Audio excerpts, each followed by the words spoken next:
il est considéré comme la plus grosse fortune d'Afrique, avec des avoirs estimés à plus de 10 000 milliards de francs CFA. C'est un véritable touche-à-tout qui s'est essayé à l'agroalimentaire, à l'immobilier, la finance, le pétrole et j'en oublie. Mais il reste que la cimenterie demeure son domaine de prédilection. Et au Cameroun, où il est installé depuis une demi-douzaine d'années maintenant, la réputation du Dangote Cement n'est plus à faire.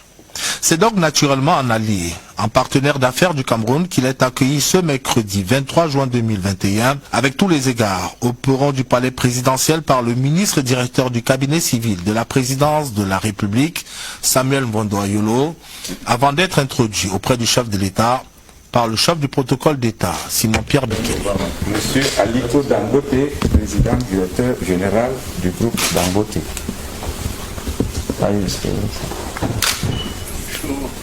Avec le capitaine d'industrie nigérian, le président de la République Paul Biya va échanger pendant 3 quarts d'heure.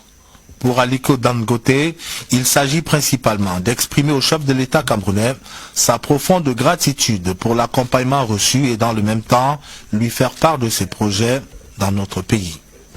He gave me a great honor. Avant toute chose, permettez-moi d'indiquer que le président Biya m'a fait un très grand honneur en me décernant une distinction honorifique et en me félicitant pour nos réalisations et nos succès en Afrique et au Cameroun. L'un des sujets que nous avons évoqués a trait à la poursuite de nos investissements ici au Cameroun. Nous sommes installés ici depuis quelques années maintenant, mais nous entendons poursuivre nos investissements ici, pas seulement dans la production du ciment, mais aussi dans d'autres domaines comme le pétrole et le gaz.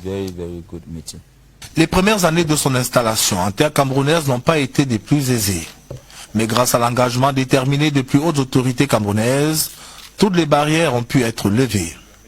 L'excellence étant synonyme de douleur, les deux personnalités peuvent à présent se réjouir mutuellement du chemin parcouru et des épreuves surmontées. Un courage et une détermination qui vaudront à Aliko Dangote de recevoir du président Biya la distinction honorifique de commandeur de l'Ordre national de la valeur. Comme vous le savez, lors de notre installation, les débuts ont été laborieux du fait de quelques personnes. Mais le président de la République et ses collaborateurs du cabinet se sont résolument tenus à nos côtés pour nous permettre de poursuivre sereinement nos investissements. Le président de la République nous a véritablement apporté tout son soutien et cette audience nous a offert l'opportunité de lui dire infiniment merci du fait qu'il soit toujours aux côtés des investisseurs et qu'il nous encourage à faire mieux. Ainsi, nous pourrons rendre à ce pays ce qu'il nous apporte comme accompagnement. C'est donc avec la promesse de muscler davantage ses investissements au Cameroun en les diversifiant que l'homme le plus riche d'Afrique va quitter le palais de l'unité et le Cameroun ce 23 juin 2020.